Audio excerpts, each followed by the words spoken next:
Welcome back, everybody, to another deep dive. You know, we love to take these really deep dives into fascinating topics, and today is no exception. We're going to be talking about the future of work, and specifically how automation and AI are going to be affecting it and helping us unpack all this. Right. We have a really great article here. It's called Pasted Text, and it's from Business Automation Management, otherwise known as BAM. Great source, yeah. So this is going to be really interesting. I think a lot of people are kind of, wondering, is my job safe? Are robots going to take over? Right. What does the future hold? So we're going to kind of go through all of that today and hopefully give you a little bit better of a picture what the future might hold. Yeah, and the thing is, it's not necessarily about robots taking over.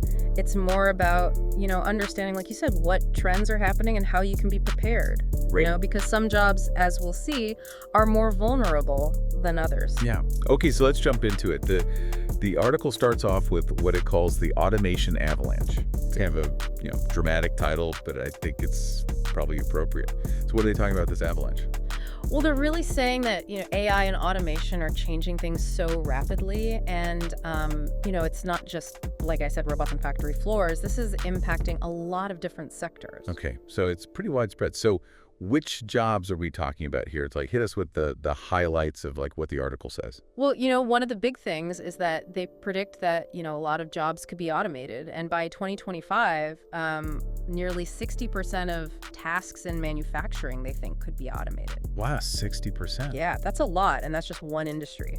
Yeah, so what kind of jobs are we talking about here, like within that 60%? Well, it's a lot of the, like the routine-based manual jobs. Okay. So think assembly line workers, people in warehouses doing repetitive tasks, machine operators, those kind of things are prime targets. Yeah, that makes sense. Like if a robot can do it faster and without needing breaks or, complaining, right, then why wouldn't a company do it? Yeah. But what about jobs that require more brain power?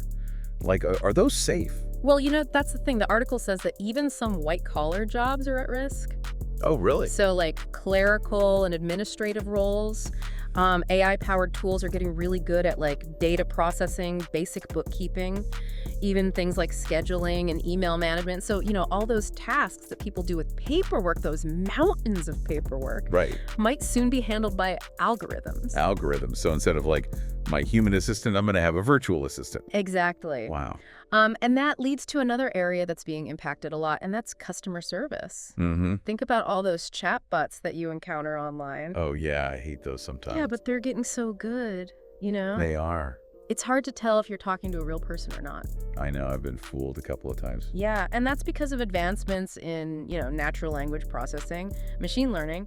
AI is being trained on huge data sets of human conversations, and it's getting really convincing. So is there even a point to having a customer service rep anymore, like a human one? The article does say there's still a need for the human touch, especially for those like really complex issues where you need empathy. Right. But for routine inquiries, it seems like AI is stepping in. Yeah. And it's not just online. Think about those self-checkout kiosks at stores, even cashierless stores powered by AI. Yeah. So you're telling me like those cashier jobs that I had in high school, they might not even exist anymore. It's a real possibility. Wow. The article also talks about, e-commerce being another big factor impacting retail. Right. Because people are shopping online more so. The need for in-store salespeople is declining. Right. Okay, so we've got manufacturing, we've got office work, we've got customer service kind of all feeling the heat of this automation. What other industries are being affected by this? Well, transportation and delivery are next up. The development of autonomous vehicles is a huge thing for truck drivers, especially those doing long hauls. Yeah. And then you've got drones, they're testing those for deliveries, potentially replacing those delivery driver jobs that we see everywhere. I mean, it makes sense. It's efficient, but it's a little unsettling. Right. Think of all these jobs that might be lost. Yeah, and the article, acknowledges that, and it talks about the need for retraining and support systems to help people adapt. Yep. But it also highlights the fact that, automation can create new jobs too in areas like, AI development and maintenance, data analysis, even roles we haven't even thought of yet. Okay, that's good. So it's not just all doom and gloom. It's like, okay, some jobs are going to go away, but some new ones are going to come about. Exactly. And it's about understanding what's coming and being prepared. Yeah, I think this is great. I'm ready to dive into the next part and talk about what those opportunities might be and what we can do to kind of stay ahead of the curve. Yeah. Me too. It's not all doom and gloom though, right? Like there could be some jobs that are safe. Exactly, and that's what I want to dive into now, because the article talks about, what they call safe zones, Right. jobs that are less likely to be automated. So what are some of those? Well, think about professions that really need that human touch. Mm. Like creativity, strategic decision-making, empathy. Those are all areas where machines are still struggling to catch up. So like artists, writers, are those safe? Yeah, creative professions, definitely they're on that list. Yeah. Writers, artists, musicians, designers, they're always coming up with new ideas, pushing boundaries, and AI just hasn't mastered that yet. Yeah, you can't program like a good sense of humor. Right. Or, the nuances of human emotion into an algorithm yet. Exactly. And even within fields like marketing, where they are using AI for things like data analysis, the article still says that you need that human creativity for, crafting campaigns and connecting with audiences. Yeah, makes sense. What about other fields? Well, healthcare is a really interesting one. Because while AI can help with, diagnosis and treatment planning, you still need that human element of care and empathy and complex decision making. Doctors and nurses are still crucial for interpreting the AI's findings and making judgments based on each patient's needs and, just providing that personal touch that makes a difference. Right. So even though the AI can, help out with some of the diagnosis and stuff, you still need a human there to kind of oversee everything and make sure that it's, accurate and applicable. Yeah, exactly. Okay. So that's reassuring to know that there are some professions that still require that, human connection. But I'm curious, are there any specific skills within these fields that are becoming even more in demand as AI takes on more of these routine tasks?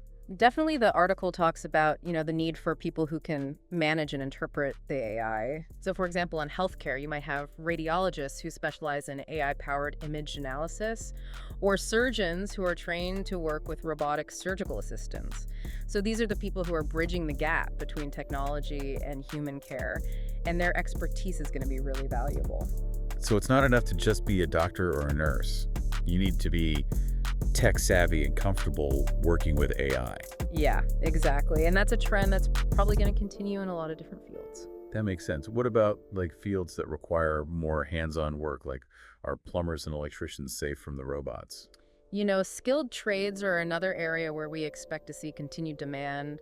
Electricians, plumbers, mechanics, carpenters, these jobs require a lot of adaptability, problem solving on the fly, hands-on expertise, and that's hard to replicate with machines. Right. Okay. So I'm starting to see a pattern here. It seems like the more human the skill, like creativity, empathy, critical thinking, adaptability, the harder it is to automate. Exactly. That's a good takeaway for anyone thinking about their career path. Yeah.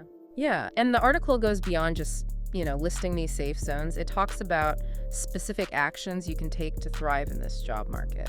Okay, this is where it gets really interesting for me. So what are some of those tangible steps people can take to, future-proof themselves? Well, one of the biggest things they emphasize is reskilling and upskilling. Okay, reskilling, upskilling, we hear those words a lot, but what do they actually mean, in this context? Well, it's about, taking control of your own career path, being proactive. Okay. Thinking about what skills are going to be in demand, and then figuring out how you can get those skills. Yeah. Maybe it's taking online courses, maybe it's going back to school for a certificate. Right. Maybe it's shadowing someone at your company who's already doing what you want to do. So it's about being adaptable, right? Yeah. Because the skills that got you to where you are now might not be the skills that you need for the future. Exactly. And, the good news is there are so many resources out there to help people. Online learning is huge these days, and a lot of companies are investing in training programs for their employees. Right. It's not just about getting that degree and then you're done. It's about always, keeping up. Yeah, lifelong learning. Yeah, exactly. So besides reskilling, what other advice does the article have? Well, they talk a lot about soft skills. Okay. Those human skills that are becoming even more important as automation takes over. Things like communication, collaboration, problem solving, critical thinking, emotional intelligence. I guess robots aren't that good at those things yet. Not quite. You can't program empathy into an algorithm. Not easily anyway, and that's why the article really emphasizes these skills as a way to future-proof your career. Because, as AI takes over more of the routine stuff, the jobs that are left are going to need those higher level skills. So even in this world of, robots and AI, it's our humanity that gives us an edge. I think so. I like that. Yeah. And the article even talks about, working with AI, not just alongside it. Okay. Being able to use those tools to your advantage to make yourself more effective. So it's not about fearing the robots, it's about learning how to work with them. Exactly. I love it. This has been a really fascinating deep dive. We've talked about the jobs that are at risk, the skills that are going to be in demand in the future. But before we wrap up, is there one key takeaway that you would want listeners to remember? I think the biggest thing is that the future isn't set in stone. It's something that we're all creating with the choices that we make. And so by understanding these trends, by embracing learning, and by focusing on those human skills, we can not just survive, but thrive in this changing world. That's a great point. It's not about being passive. It's about being active and shaping the future that we want. Exactly. I love it. Yeah. Well, thank you so much for joining us for this deep dive. I hope everyone listening found it helpful. And, remember, stay curious, be adaptable, and never stop learning. The future is yours to create.